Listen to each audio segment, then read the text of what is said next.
So good morning, everyone. Thank you for joining us. We're going to give a more in-depth discussion on the equalization study, sales validation, that will supplement what Pat Santoso just showed you from Axiomatic, and it'll give you more of the how-to and the logic behind how we validate your sales. Cy Bailey is our senior appraiser with PVR. Would you like to share any of your background, Cy, before we get started?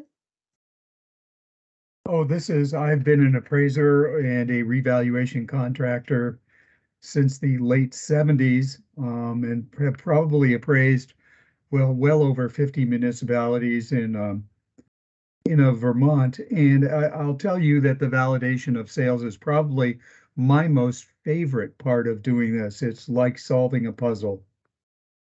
And I'll turn it back over to you, Dee. All right, that's awesome, Cy. I agree. It's one of my favorite parts of the job too.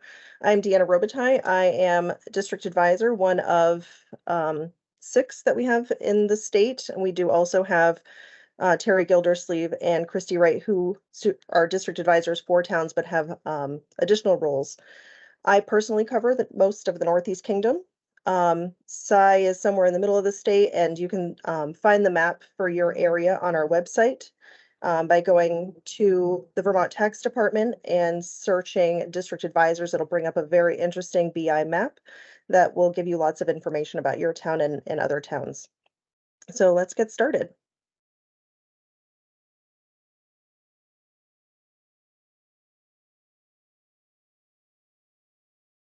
All right, so things to know regarding your sales review. The first thing that we would like you to know is that we use use a sales entry system to track your sales in a town. So one of the last things that Pat showed you, excuse me, was actually how you can run these tracking or ratio studies in the VTPIE program. That's a very new tool that we would encourage you to use. So we recommend that you use these sales entry systems to track your sales because we want you to know what's happening in your markets. While CAMA systems typically have these functions that allow the user to list and analyze the sales, VTPIE is a great new tool that you'll be able to use for that. Anything to add there, Cy?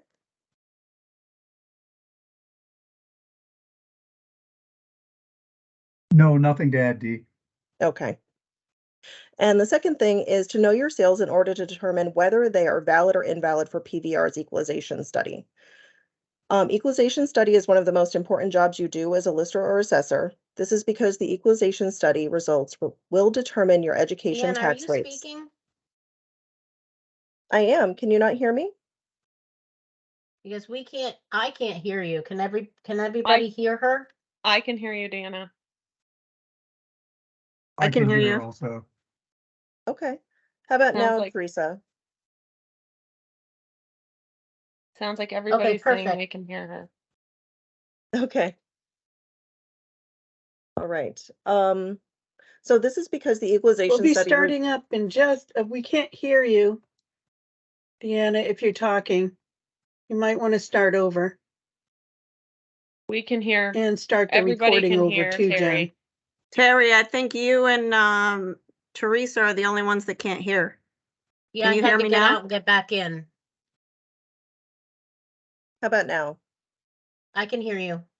If anybody is talking, we can't hear you. I'll get in touch with Terry privately. Okay. All right. So knowing your sales in order to determine whether or not they are valid or invalid for PVR's equalization study. Covered a little bit of this, but additionally, the sales will be in the current study in the next 2 years, continuing their possibly negative influences. Town should consider subscribing to the NARIN or MLS. The cost for that service is approximately $153 per quarter. They can be reached by calling 800-849-4039. Don't feel like you need to write that down because we have sent you that documentation by email. Right. Indeed, I think this is a good time to talk about concessions since we find the concessions in the MLS in NARIN. Okay. In what we're talking, Pat had talked earlier that we have the ability to deduct for concessions and personal property when we're validating a sale. And what we're adjusting for are seller paid concessions. And the seller may help pay closing costs, pay points, things of that sort. And this number is noted in the MLS when you look at the property that is sold. I want to warn you though, that typically if you have in your sales verification letter a question asking the seller if there were sales concessions, sellers often misunderstand this and will assume that the price that they reduced from the listing price down to the selling price was a concession on their part. And it actually was a concession on their part, but it wasn't a seller paid concession at the closing. So be careful when you're reading these letters. As I said, the sellers often misconstrue this. And that's all I have, Dee. No, that's a great point, Si, and I think that's a really good reason that we need to make sure that we double check, and a good reason why PVR requires confirmation of those concessions before we take what's on a sales verification letter.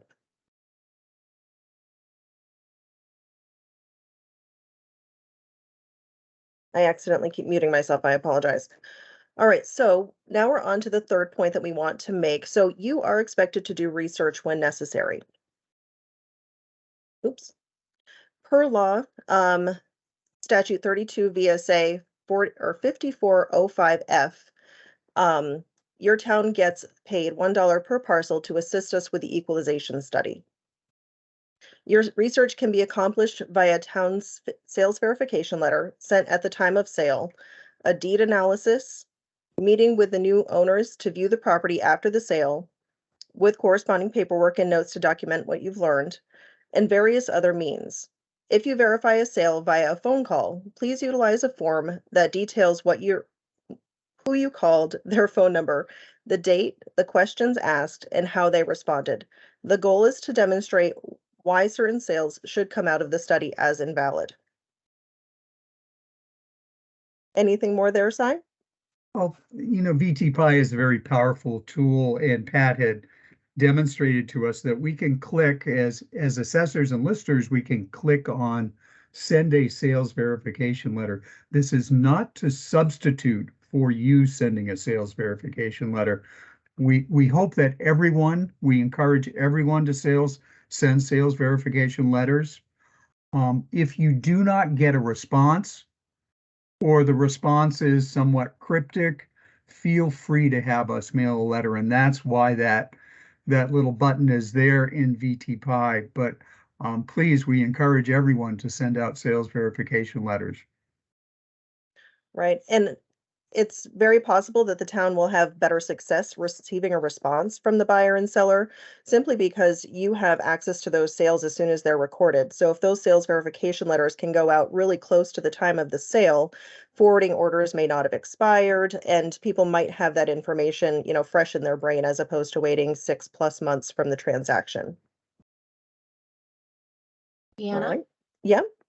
we have a couple of hands raised. Okay. Thank you. Would they like to answer or ask their questions in the chat? Yeah, I think they have to just based on the Oh, way that okay. this is set up. So, and it might be from being able to hear Deanna, because some people raised their hands when we were Oh, asking that okay. question. So, but you do have to type your questions in the chat. All right, so we will assume until questions show up in the chat that we are all set. All right, moving on. Oh, was there a question? I don't see one. Okay, sorry, I must have heard something. All No right, so worries. providing documentation. We require backup documentation before removing many of the invalid sales. Your statement that a sale is not valid does not mean we will automatically take it out. Your DA will also research these sales, but we do not have the access to the deeds or other items that you may have, so the more thorough your information, the more likely the sale will be invalidated. Your ability to provide us with the documentation near the time of sale is very helpful in processing the sales efficiently. VTPIE has an attachment feature that Pat did show you a few minutes ago for each sale, where you should be able to provide copies of your sales verification letters or any other supporting documentation regarding validity. This is in line with the IAAO standards on validation and adjustments of sales, which is available on their website at IAA.org. I'm sorry, IAAO.org. Sai, do you have anything to add there? No, I don't have anything to add there. I like that you're giggling over my stumble of words. It's good to know Deanna? I'm not alone. Question in the chat is, will invalid sales be removed? Sai, do you want to take that one? Sure, we remove a lot of sales. I shouldn't say a lot. We remove some sales prior to you receiving them. So there are, like, timeshares should be taken out and things of that sort. If you're talking about should they be removed by you, yes. So anything that you feel is invalid, a non-arm's length sale, you should use the special circumstance codes, which we'll go over later on, and remove those sales from the study. I hope I've answered your question there. Did that help, Susan? Okay, we'll presume it did. Oh, it looks like we might have another question. The question is, if the town chooses the state to send a letter, will the state share the received letter as an attachment to the sale? Yes, we will. Pat did mention that as of now, once you hit submit sale or hit submit on a sale, Sai's gonna have a field day with this one. That the sale is no longer visible as far as that sales screen is, but you can certainly export a report into Excel that will show you all of your sales. If you have requested that a letter go out, I would encourage you to reach out to your district advisor, later on in the process and ask them for copies if those are not visible in VTPIE by that time. The DA can certainly email those all to you. And I don't mean to volunteer folks for that, but it is something that we have available and have provided in the past. Right. So now let's talk about arm's length transactions. The verification process is designed to determine if a sale is an arm's length transaction, which is defined by the IAAO as, quote, a sale between a willing buyer and a willing seller that are unrelated parties, each of whom is reasonably knowledgeable about market conditions and under no pressure to buy or sell. So in fact, it does sound like the seller or the buyer might be able to determine whether or not it's an arm's length transaction. Anything to add there, Sai? No, you've covered it. Okay. And then we'll talk about the state sales verification letters. When the state mails these out, they're mailed to both the buyer and the seller. There's no option to send to just one. If your sales verification letters were not returned, you may request that we send one by clicking that toggle button in the top left, as Pat showed you, and do it only for the appropriate sales. Again, if you overuse that or request it on everyone, we wouldn't want that function to be taken away. So sometimes even if you have no luck getting your sales verification letters back, or you think that they're incomplete, we can go ahead and send one and perhaps they'll share different information with us. If you do not receive your sales verification letter back and believe that the information is incomplete, you could consider reaching out to your broker for that sale, an attorney who participated with either the buyer or seller, an appraiser. You can find those listed in that MLS, or the buyer and seller directly by phone. Anything more, Sai? Oh, and again, I just remind them that those sales verification letters that we receive do exist in a digital form, so we can email them to you pretty easily if you have a need for them. Perfect. All right, now let's take a look at the sales verification form sample that we have in the course documentation. Take it away, Sai. This is one of the sample sales verification forms, and we encourage you to use this. They can be modified to suit your town. Let's say that you are in a ski town, you have a lot of condos, and the condos are now 20 to 25 years old, and there are special assessments And the price may include a special assessment. You may want to add a question that covers that. I could think of dozens and dozens of things that we could add to this, but let's just go through the questions real quickly, and we're going to cover most of this in the later on in the class when we cover the our special circumstance codes. But we want to know whether it's between family members or not. And number two, whether it involves any kind of like-kind trade. So if this is an exchange for an apartment house, for a commercial building, something of that sort, we want to know about it. We want to know if the people rented the property prior to buying it. And we're talking about long-term rentals, people that are renting a property for a long time. Typically what happens is the owner will put some of the rent towards a deposit on the house or the purchase price. I had one last year where someone said it was a rental, and it turned out the people Airbnb'd it for 4 days before they bought it, or that's how they discovered that the property was for sale, and it really had no influence. Whether the property is abutting, we typically throw out the abutters. Whether it's a distress sale. Is there financial hardship, a court decree, divorce, things of that sort? Were there any back taxes or liens? Again, this is another important thing, and we're going to typically throw the sale out for that. Were there any substantial changes to the property just before the sale? And again, we'll go over this because this is a difficult thing to interpret sometimes. But we will go over this when we go over the special circumstance codes. Did the seller provide financing, which can sometimes affect the purchase price of the property? Was there an appraisal done? This is good to know, and typically they tell us what the number was. And do you feel, we're asking the buyers and sellers whether they feel the property sold at fair market value. And sometimes the comments here can be enlightening. I sold the property because I had to go into a nursing home. I sold the property because I was transferred. Well, these are very important things that we want to know, and sometimes let us know that there was duress involved, or at least motivation to sell that was atypical. Was personal property included?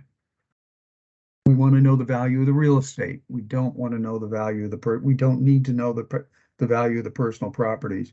And it's good to know how many properties they looked at. Was this, they looked at one property and that was it? Or did they look at 35 properties and then make up their mind? How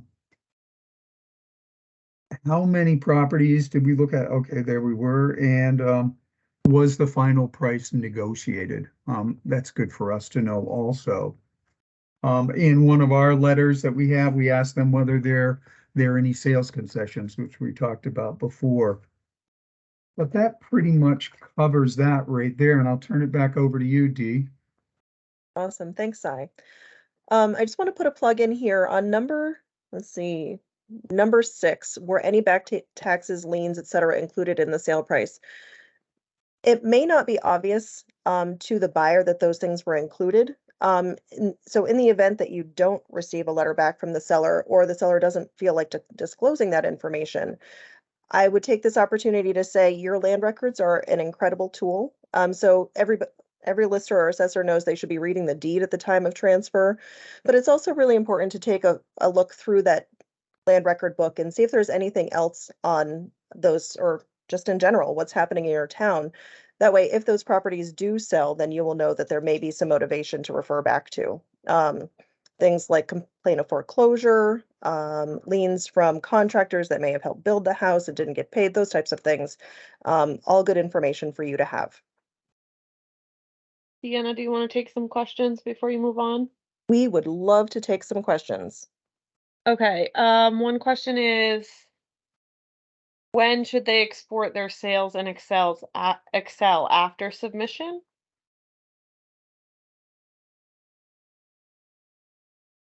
So exporting sales to Excel has never been my preferred method. I think Cy has more familiarity with that, or would use that more often. Cy, do you have anything to say? Could you read it again, please, Jen? Sure. When do we export our sales into Excel? After our submission? Well, you can do it at any time. Um, I think I would want to do it on a constant basis. As I was doing my sales, I would export the sales to Excel. Some people export them when they start. They want to have a list of everything that's in there. And it helps that they do their verifications. I know Lyndon Dover creates herself a list, goes through all those, makes any of her comments, and then puts them into into VTPIE. So my recommendation would be, now that I think of it a little, I would do it as often as I could. I would keep adding to that list as time goes by. The next question is, what is the state's position on portfolio sales? Valid or kick them out? Well, portfolio sales are difficult because and they require a lot of research. Let's take, for example, we had, I don't know, I think it was something like 15 or 18 Jiffy Marts and other convenience stores sell in Vermont in the last 4 years or so. Now, this is an entire portfolio, and most of them were purchased by one other company. And it's our belief, and after some research, that these were allocated, some of the values were allocated values. So not fair market values, they were allocated. So I would be very careful with portfolio sales. Hope that And answers your question. the last one would be, is asking if a 1031 exchange a valid question? Oh, very much so. Feel free to ask that. You should know. And that's all we have for questions at the moment. Okay, and I'll turn it back over to Dee then. All right, it looked like we did have a clarification on the export of sales from Christy, Jen. Yes, she said, depends on how you want to use them. Do you want to use them to track sales, create sales ratio on your own, etc.? Sorry.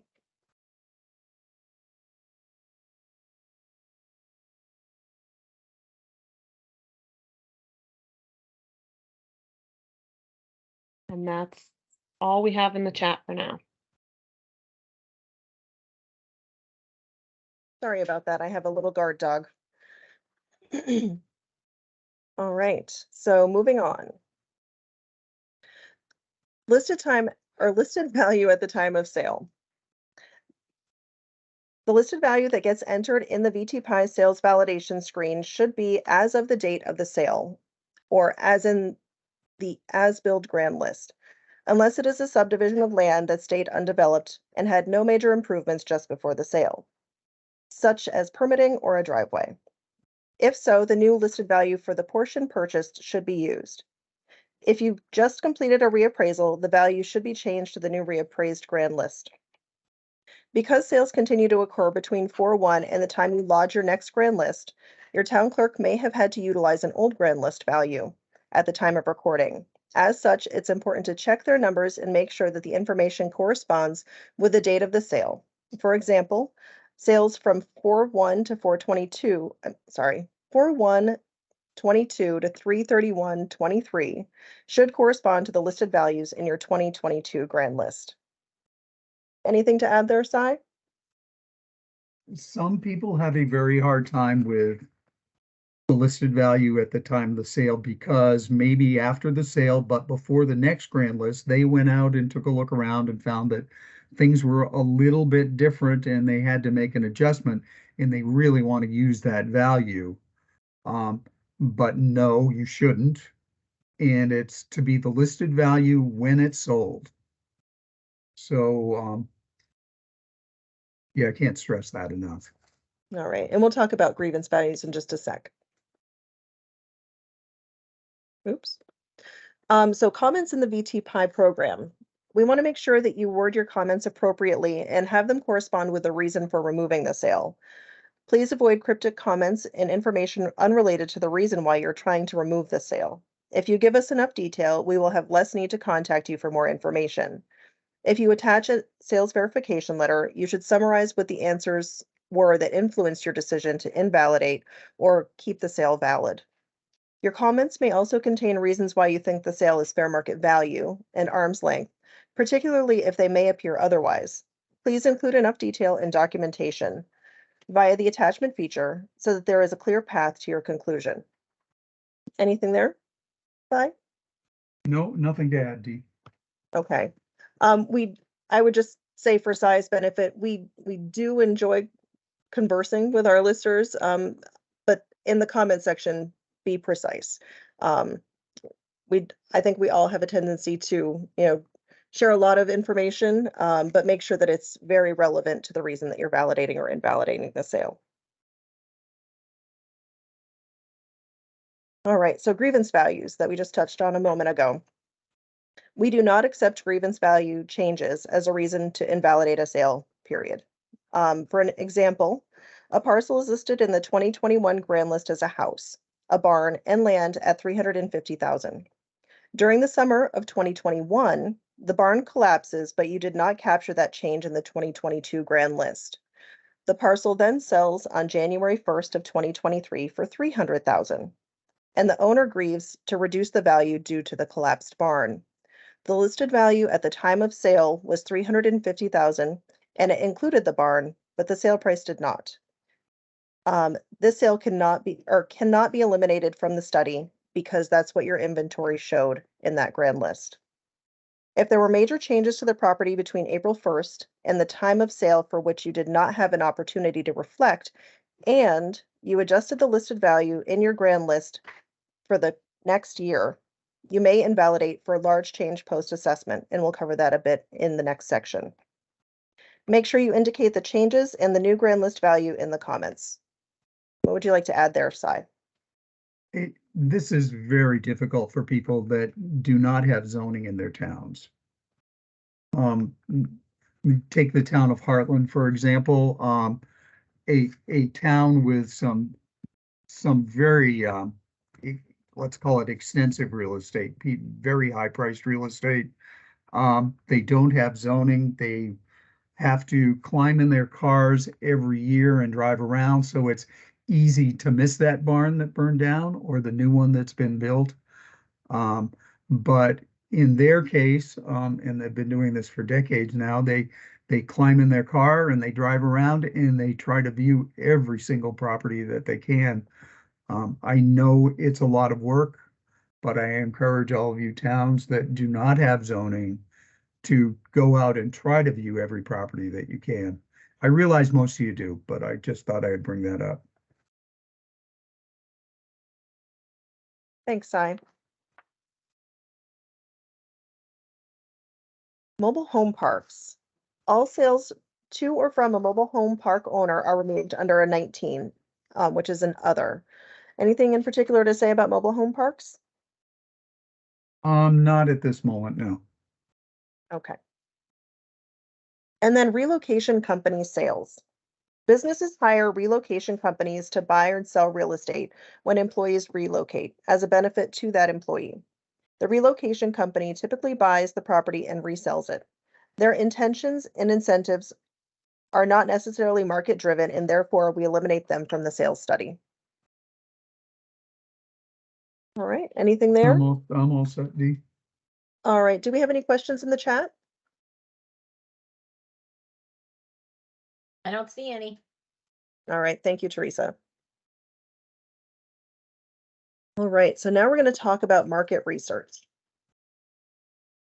Having a good understanding of your town's specific real estate market, both before and after a sale occurs, is necessary to do your job as a lister and assessor.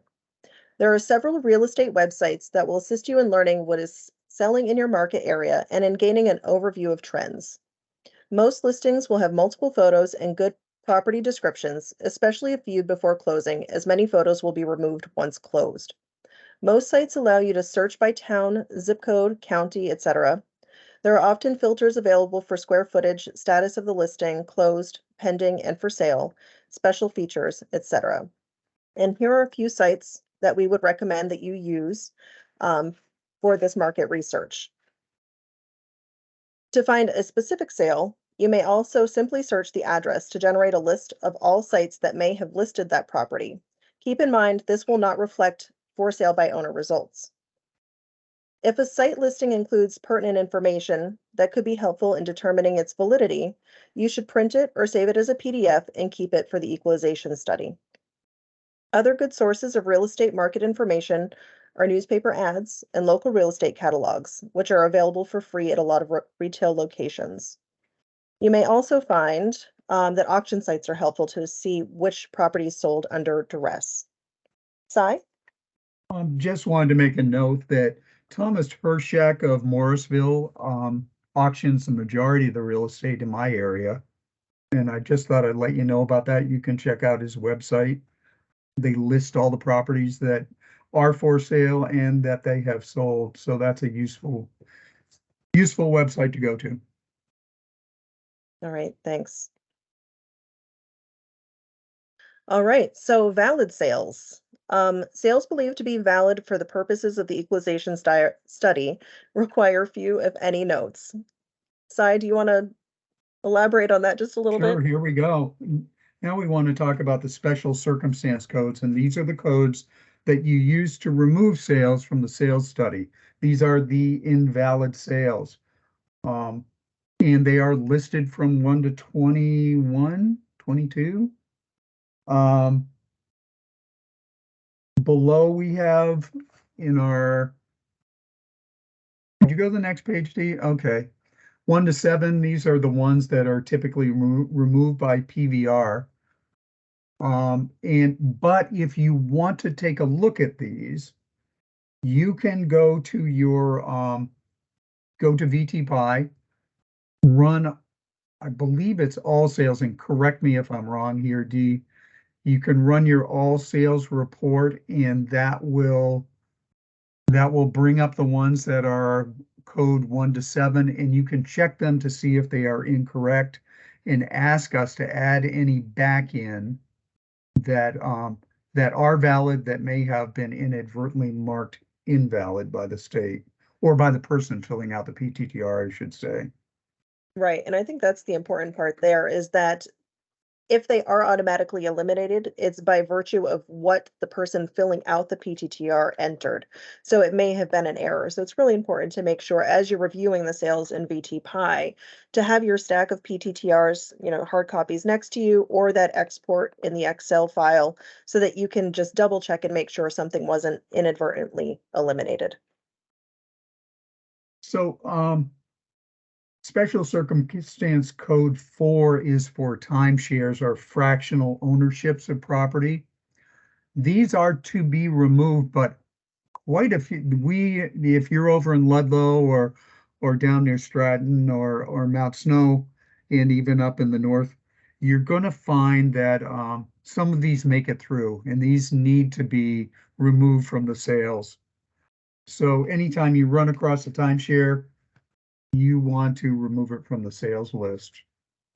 So we're going to go to the next one is going to be family sales. And obviously these are people of the same family, but oftentimes we find that the last names are different. So it's not just father and son. We need to know what the relationship is. So if you could note that, we'd appreciate it. If you're unsure about all this, or you're unsure about somebody's told you that, oh, there's a relationship there and you don't know what it is, I'll tell you in the town that I live in, if you go to the town clerk knows it all. They can tell you. But again, you can send out a sales verification letter if you're unsure.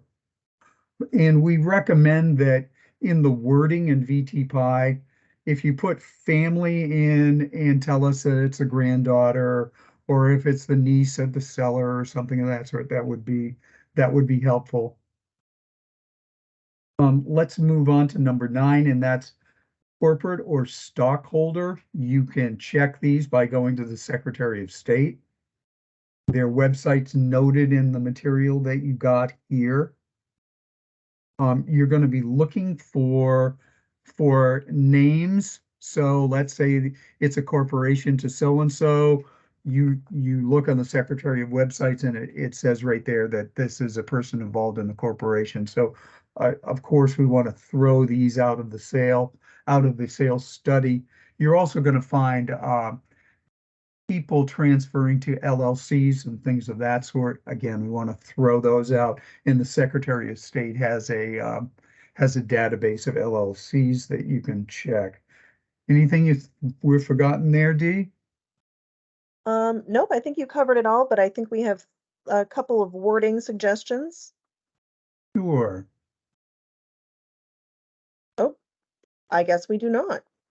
Okay. There we go. So we're going to move on to number 10 then, please. And these are auctions, foreclosures, bank properties, liquidations, tax sales, sheriff sales, bankruptcies, receiverships, disillusionment, or liquidation sales. Majority of these are obvious. It's going to be Chase Manhattan Bank. It's going to be the town of Richmond is selling a property that they own. Occasionally, you will find that it's any person's name and it's a tax sale, and that's typically the I think it is typically it's the delinquent tax collector. Is that correct? Am I saying that right, Dee? It can be. I've seen it both ways, as in just the town as the grantee or the grantor, depending on what point of that tax sale you're in, or it could be the delinquent tax collector. All right, so again, we want to throw these out. So anytime the banks are selling property, they've been auctioned, it's a foreclosure or liquidation, we really need to know, so we can throw these out. We don't want these to influence your values, influence your CLA, I should say. So the wording that we're going to use is that it's an auction sale. And if you could attach maybe the notice from the auction, that would be great. Anytime you want to attach anything, feel free. This is probably one of the best parts of this program, that you can give us all the information that you want to give us. It's easy to do. You just grab a file and copy it in, and it works very, very easily. And I think that's about it for that category. All right. So we just had a couple of more of those wording notices to put up, or wording samples to put up on the screen. I would just add, so the foreclosure at the time of sale is usually the third or fourth recording that happens in the land records for that foreclosure. So again, just another plug to be familiar what's in the land records for your town. Even if it's not specific to a sale that's occurring right now, it's a really good idea to have that information handy for when those sales do come through. All right, for number 11, Cy. And for those of you who didn't know, Dee used to be a town clerk and knows this stuff inside and out. We rely on her a great deal. So we're at estate sales here, and these are tricky. These, it's easy to say throw out all estate sales. Well,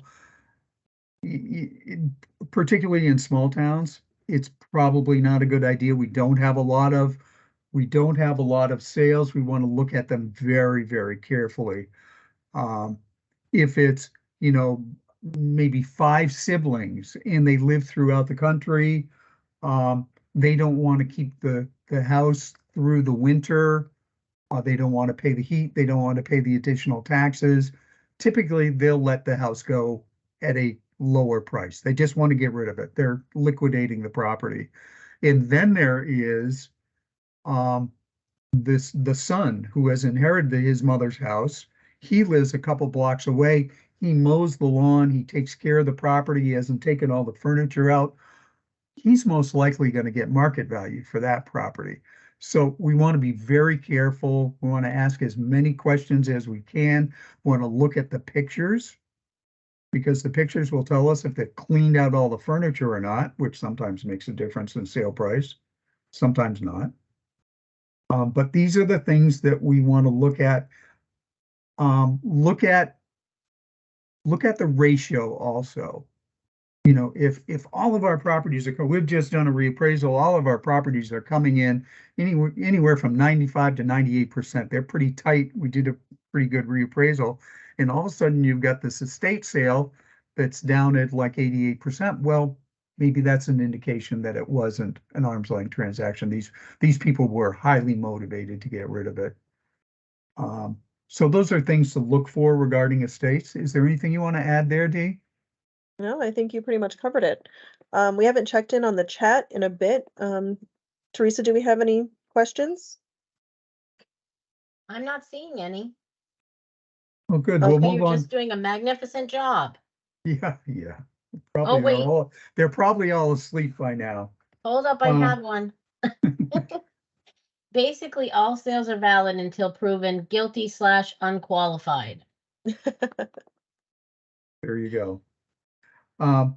Government sales. Now, this is the sale of the U.S. government. These are properties owned by the government or the state of Vermont. We're going to throw them out of our study.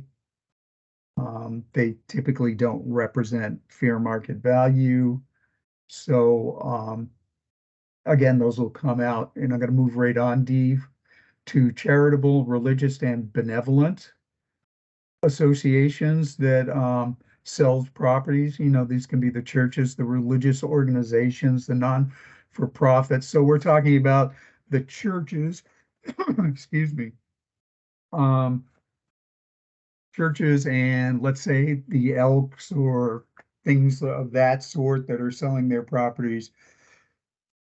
Excuse me. We can check the website.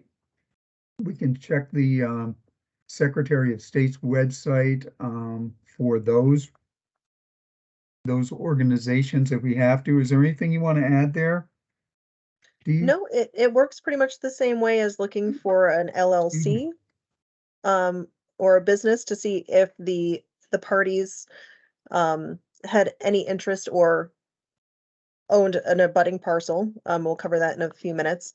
Then I would just have the wording example that we have is buyer is a domestic nonprofit per Vermont Secretary of State's, so that we know that you check that out. Great. Hey, Deanna and Sai, can I ask a clarifying question that I get a lot, which is, do you automatically throw it out if it's a not-for-profit purchase if it's a fair market value price? Oh, you want to analyze every sale. You want to look at the circumstances of every sale because you know what, you just never know. You just never know. And particularly in the small towns, we want to use as many sales as we possibly can, but we want them to be arm's length. I wouldn't throw them out as a matter of course. I would check them all. That's my advice anyway. I would agree. I think the biggest indicator is, was it on the market? Particularly with those organizations, if they are sold and they aren't on the market, I found that there was some additional influence to that sale. All right. Very good. We're going to move on to number 14, unusual financing. All right, And there these you are go. sales, and these are sales where the financing is significantly affecting the sales price. We have a note here, and you're going to see this in the material that you got. Cash financing may not necessarily indicate an invalid sale. Cash sales are becoming more and more prevalent. You know, the folks that are moving into the state have sold a property down country, or families are downsizing and they've sold their house, so they have cash to pay for properties.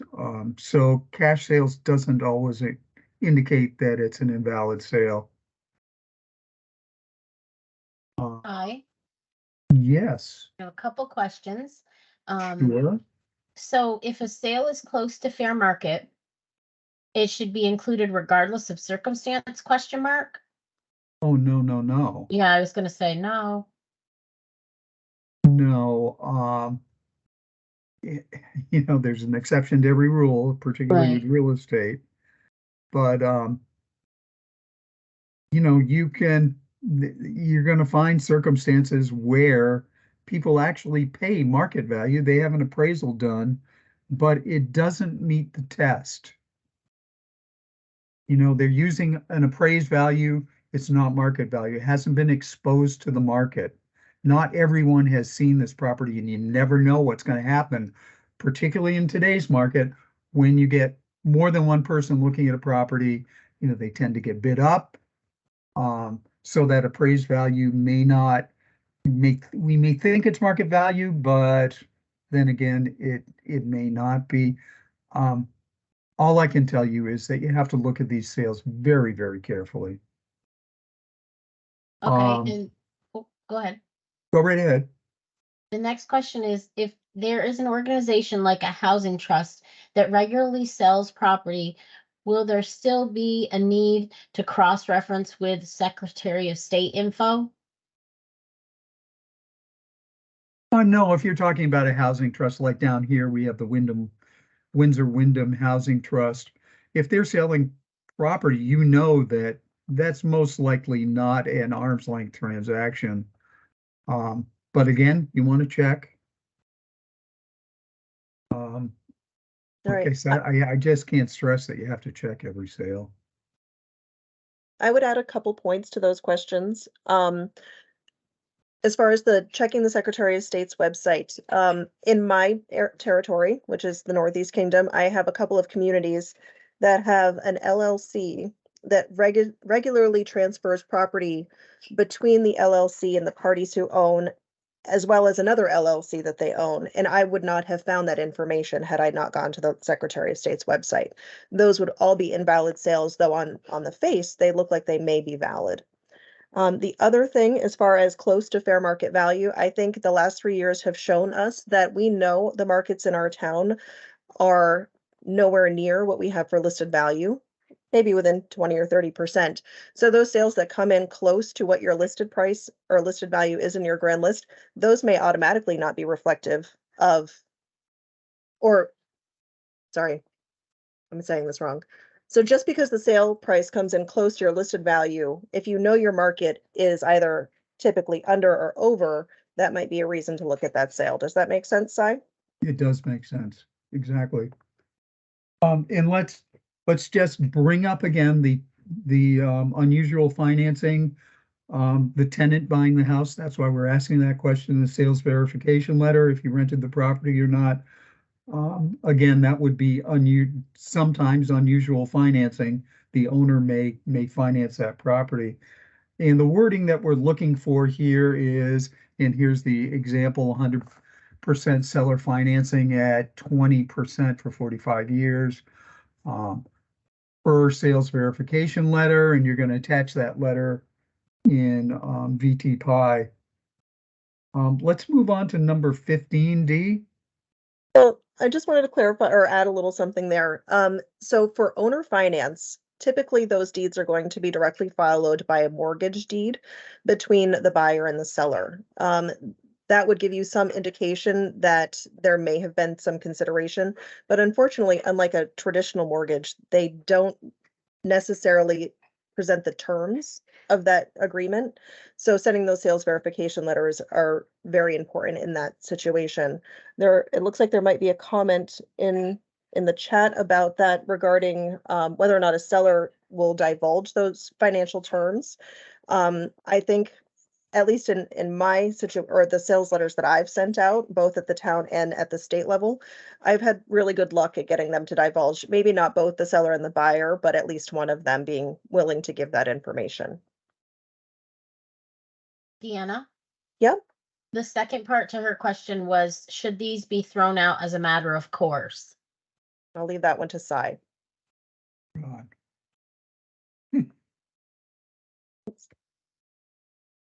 Cy, what do you think? I, you gotta check every sale. No, they shouldn't be. No, I know. no sale should be thrown out as a matter of course. Right. Right. You have to think about everyone. Christy indicates caution. Just because they click off that they were a renter on the PTTR does not automatically invalidate the sale. The question is, did the fact that they were a renter affect the sale price? It's a very good point. And I think the point was made earlier that all sales are considered valid until proven otherwise. Okay, All let's right. move on. Let's move on to partial interest. All right. And you can see in the information that you got, this is not the same thing as a subdivision. These are either partial interest as it relates to ownership or the legal rights.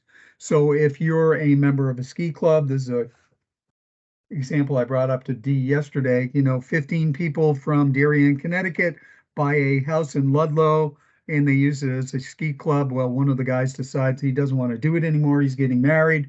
He's going to sell off his partial interest in this. It happens a lot with camps, things of that sort, or you have people divesting themselves of part of the bundle of rights. It might be that they have divested themselves of the development rights. So that would be a partial interest sale. So they sold it to the Vermont Land Trust or something of that sort. Or there was 3 guys owned a gas station together, and then one of the guys decided he didn't want to be involved in this anymore, sold off his interest to the other folks. We don't want to include those. And that's pretty much I have for that. Dee, you want to move on to number 16? All right, I'll just quickly read this example that we had here. So a 10-acre lot sold, but prior to sale, the seller transferred a legal right of way through the middle of the property for their daughter to access land she was purchasing next door. Oh, Very good. Still own the land, but still own the Yep. 20 acres of land, but And- is whatever amount of land it was, but they have given up the right for the right of way across it, correct? that is correct. Yeah. So that would definitely be a partial interest. So we're All going right. to move on to number 16, which is property assessed in more than one town. And this should be obvious to all of you guys that if your assessment is not of the total parcel, it's only a part of the parcel. So we're going to take that out of the sales study. We have this happens quite a bit. Although your value is to represent the value of the total parcel, but only the amount that's in your town. Again, it's not the whole parcel. You want to throw it out. So your wording's going to be the sales include 50 acres from the neighboring town.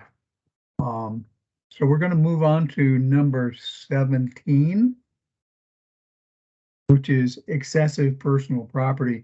And Pat mentioned to us, this is one of the things that we can adjust for when we're validating the sale in VTPIE. We have a place for the concessions and we have a place for personal property. When you're adjusting for personal property, things that are not real estate, people are buying horses, they're buying boats, they're buying furniture, they're buying artwork, things of that sort. You want an inventory of this. You need to have something that you can show us that indicates the value of these things. Oftentimes we get letters back and they say, oh, well, there was $15,000 worth of personal property. And we're like, well, what kind of personal property was it? We need a little more information than that. IAAO kind of dictates what we should be using. So substantial personal property in a residential real estate is 10%. If the personal property is greater than 10%, we're not going to use the sale at all. If it's less than 10%, we can make an adjustment for it. If it's a commercial property, if the personal property is above 25%, we're not going to use the sale on the sales study. But if it's below 25% and we can substantiate it, we will make an adjustment to the sale price, or you will make an adjustment to the sale price. Statute tells us that these items are supposed to be in the PTTR. They often are not. You'll find that people, if they're buying commercial property, they want to finance the whole thing, so they're going to include that personal property in the total price and not let us know about it in the PTR and suffer the consequences of paying the property transfer tax. Right. That's That's all. a really, oh, go ahead. Go right ahead, Dee. I was gonna say, that's the key there, is financing. So when you see a listing out on, say, Jim Campbell or the NARA and MLS, you're not often going to see that the personal property is separated from the sale price or the listed price of that parcel, because lending institutions will not, in many cases, loan on that personal property. So if it's sold with the docks and the boat and the tractor, because they have a 1/4 mile long driveway, those are things that are not typically itemized. And those are the questions that you want to ask. Great, so we're going to move on to number 18, it's subdivisions.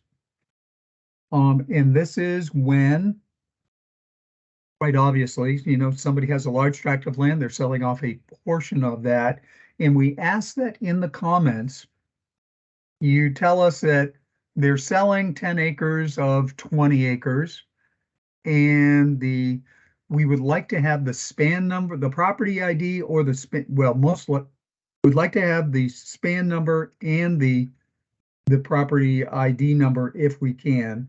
That would be great. I think that's really about it. Okay. There was- Anything you want to add? Well, let's go through the wording examples here, and then I think we have a chat or a question from back during Pat's session. Okay. So wording example here would be purchase was 3 acres out of 15 listed acres, and I would add here to this quote, new span number is 5-digit code, and if you have it, new listed value for that 3-acre piece. Right, that's a very good point, and I just wanted to bring up that in VTPIE, you can click on the maps on GIS, and it's really easy to tell where the property is, who the owner is. You just click or hover over the surrounding parcels, and you can figure out who the abutters are real quickly, and all that information is right there. So the question you're referring to from earlier, Deanna, is says is if an owner sold an inactive child parcel, so just part of an active span, which span should we use to verify? The active parent span or the child inactive if we have one already? I can And take I'm that one, assuming Si. this is more relative to like a contiguous parcel. So what I would say is, in the 2022 equalization study, VTPIE did not have inactive spans to attach to a sale, so it wouldn't have been possible to do it that way. We will be importing all inactive parcels, but the key here is to make sure that when you note it, even though it may have its own span, that it is still a subdivision, because the value of that parcel should reflect what it was in that year's grand list. So say there's a 50-acre parent parcel, and it has 5 individual inactive parcels for 10 acres each. They sell off 10 acres. We want to have the information for what it was at the time that it sold, but also the information for what it will be after the separation, particularly in reappraisal towns. Would you agree with that, Si? I would agree with that. Good job. All right. And the other question was what you guys answered already, which was that we do want the new span in the comments per subdivision. Correct. And then another That we do. question just popped in. Uh, I don't, this isn't necessarily pertaining to subdivisions. Do you want it now or do you want to hang tight? Is it, what's the topic? BCA grievance and changing value and it's sold at an auction. Let's Okay. cover that at the end, okay? Okay. Alrighty, so we're gonna Thanks, move Jen. on to number 19. And this is other, and there are a lot of things that end up here. And what I want to tell you is that we need a lot of information. So give us as much information as you can, attach as much stuff as you can, because we're going to be looking at things like people that had to relocate, people that are close friends. We have down here that you know, the swaps can go in here. The 1031 swap can go in here. Sales involving deferral permits. Boundary adjustments can be one or the other. I'd like to see them in 19, but they sometimes are subdivisions. So I'm not going to complain if I find a boundary adjustment in a subdivision. But the important thing that I want to drive home here is that we need a lot of supporting documentation if you're going to use 19. And please attach whatever you think is important. Right. We do have a couple slides here for each of those items that Cy mentioned. So the had Okay. to relocate quickly. So that case where the seller had to sell quickly to move because of their job or they needed to go into an assisted living facility. Again, all need supporting documentation, and we do have some wording examples for that. Excuse me. The town SBL from seller's son states that he could no longer keep the property up and sold at a loss in order to move into a nursing home. And the seller was in her 90s and could no longer live alone or afford the taxes. She was on the delinquent tax report for the last 2 years. Close friends, again, so they wouldn't necessarily be related, but they may have been lifelong friends, or, you know, general acquaintances. And those boundary adjustments and that 1031 exchange that I was talking about a few moments ago. And then basically anything else that doesn't fit the other criteria, but you sincerely believe and can prove that it is not a valid sale. Right, we've been finding in this category a lot in the last 2 to 3 years is people that are selling their property so they can enter into a nursing home. And you would think that if you were selling your property and enter in a nursing home, you want to sell it for as much as you possibly can because the nursing homes aren't cheap, but it turns out a lot of these are liquidated. They want to get rid of them fast. In fact, they don't want mom or dad to have too much money because they won't get into the extended care facility that they will, I shouldn't say nursing home, extended care facility that they want to be in. So again, we need a lot of documentation about this. I just bring it up because we've seen a lot of them in the last couple of years. So, do you want to move on to number 20, Dee? Well, I did want to ask you a poking question. What if they select 19 and in the comments section they enter COVID sale? What would your response be? Um, you know, I am sympathetic to everyone that's an assessor or a lister. The market after COVID has just been insane. There's been dramatic increases in property across the board. There's not much we can do about it. It is the market. It is the market. Even if you say crazy COVID sale, we're going to leave it in. Unless there are other extenuating circumstances. If there's extenuating circumstances, obviously we'll take it out, but typically we're going to leave it in. Thanks, Si. Okay.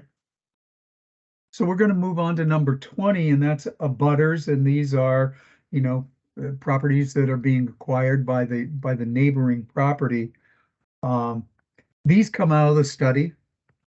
They are not arm's length transactions.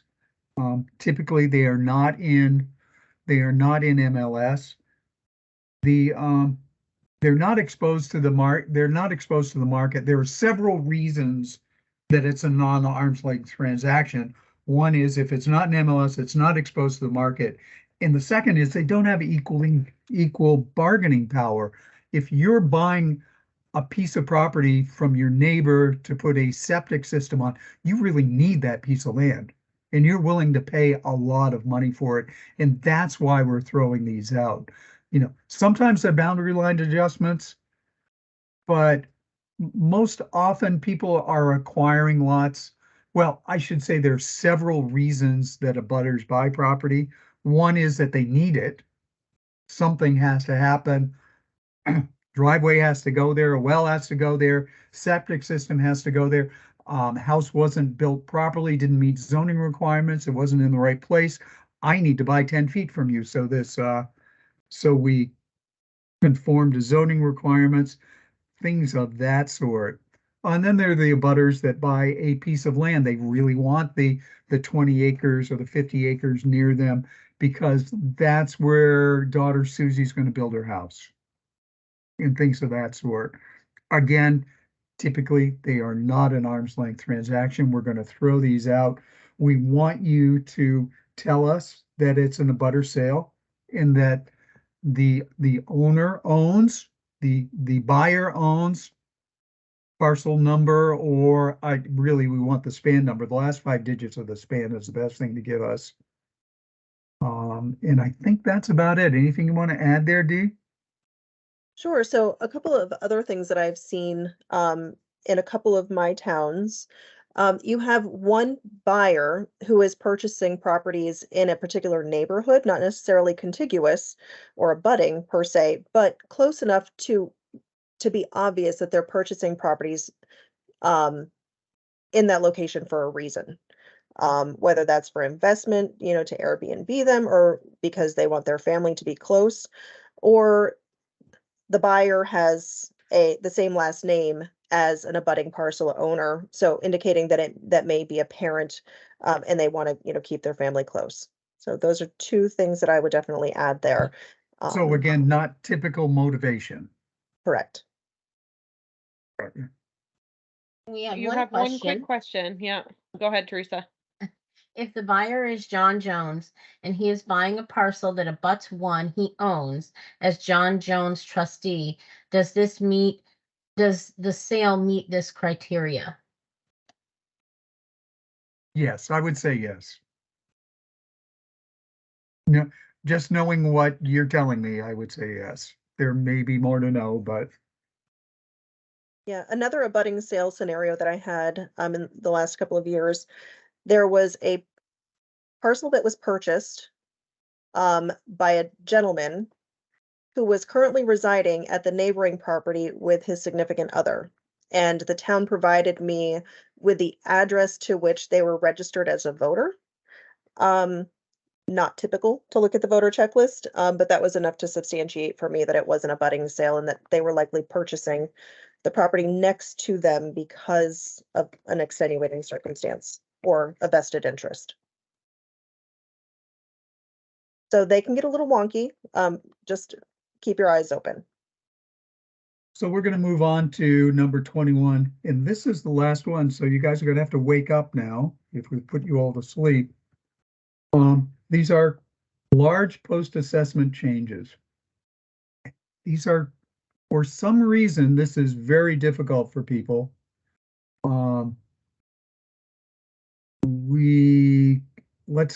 Pat gave a perfect example before. He has a house that sold in that had a barn that burned down after April 1st, and in the fall they bought the house, and or maybe it was one of our examples.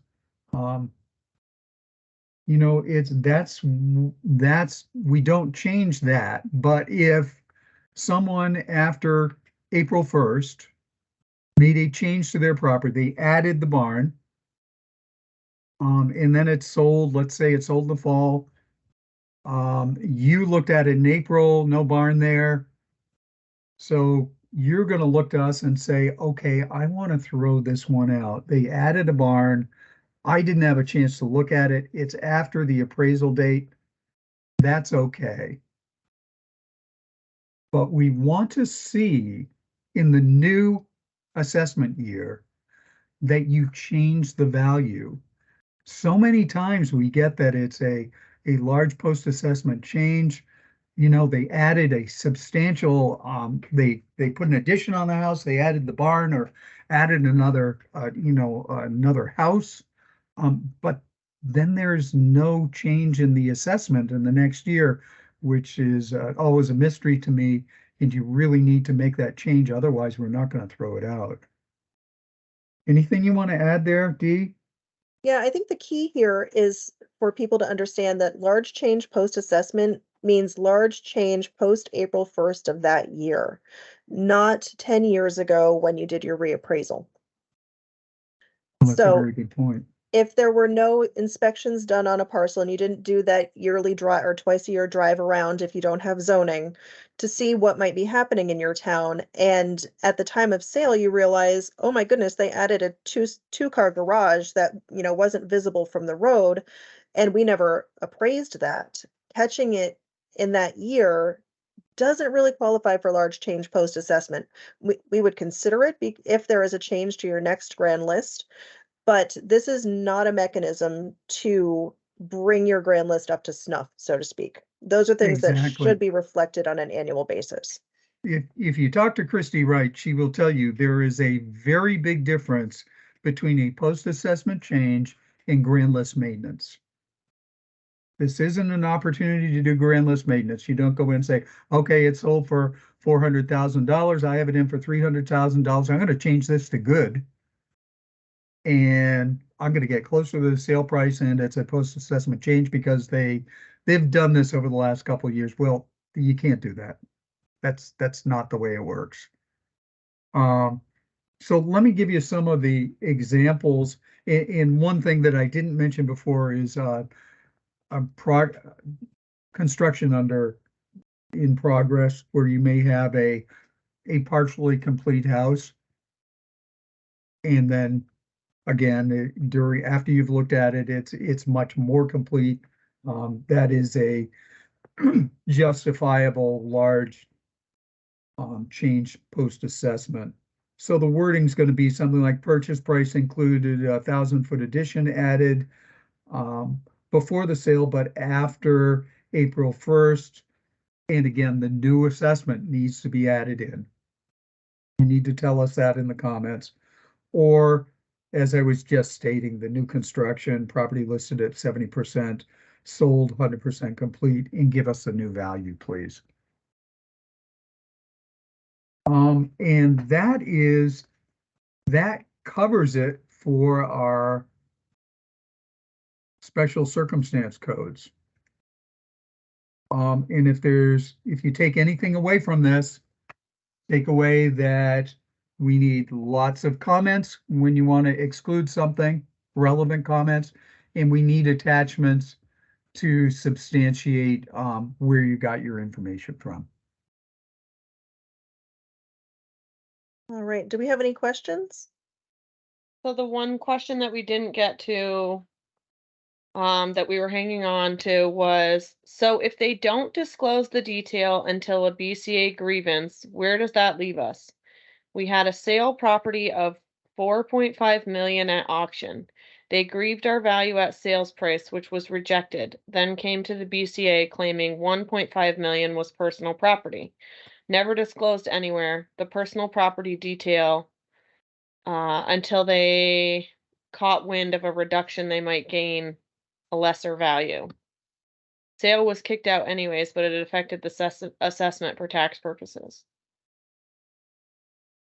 Okay, so the sale's always going to be thrown out, or the sale is going to be thrown out because it's an auction. they're assessed for, and let me see if I get this right, Jen, tell me if I'm wrong, 4.5 million and 1.5 in personal property, and they didn't know about it until BCA. Correct. So I am assuming that the BCA made an adjustment. And that everything should be okay after the BCA hearing. Yes. So Okay. I think the overarching question here would be, why was the 1.5 million of personal property that wasn't known to be personal property used to determine the assessed value? Is that typical, Si? No, I think in this case, a call to the auctioneer. Remember I told you about how you could go to Hershak's website? You could go to his website and they tell you what people are buying with the property. Under normal circumstances. And you can call these guys on the phone. So anytime there's an auction, I want to know if it, unless it's a, a basic ranch house or something like that, I'm not going to call them up. But if it's a $4.5 million property in my town, I'm going to call up the auctioneer and I'm going to find out everything that happened. I'm going to find out what they bought and what was real estate and what wasn't real estate. Typically when they're auctions, you're going to find that things need to be done. Um, whether, it's repairs to the house, things of that sort, completion of things. Um, Particularly if it's an auction for a lender, there's usually stuff that's going on there unless they're taking care of it beforehand. So I like to talk to the auctioneers. I think that would help you out a lot. All right. And I would just reiterate that using a sale price to establish a listed value is not best practice. That may have had some consideration, perhaps if it were a reappraisal year and you were using that to set your cost tables as a valid sale, but it sounds like the sale was thrown out. So I guess there'd probably be more questions and to call your district advisor directly to ask those. Deanna, speaking of reappraisals, I might just say you guys have been doing a great job talking about attaching documentation to these sales, since that's the ability they have in VTPIE now, and Mhm. that I might continue to encourage that, because as people start doing reappraisals, then all that information that they've provided will be right on that sale when they have to look at it again, when they have to do all their sales. That is an excellent point, Jen, and that's another incredible benefit to the VTPIE program is that once that sale exists and is there, it stays for 3 years as the study does. Anything that you've attached to that sale or comments that have been made either by the town or the state, those remain as well. So you don't have to do those reviewed in a reappraisal year from scratch. All right. Well, Looks like I guess that's it, Dee. Teresa, Jen, Terry, thank you very much for helping behind the scenes. Dee, great job as always, and thank you everyone for listening and attending today. thank you. Right back at you, Si. Looks like we might have another question, but we can probably stop the recording and just hang for a couple minutes. Yeah.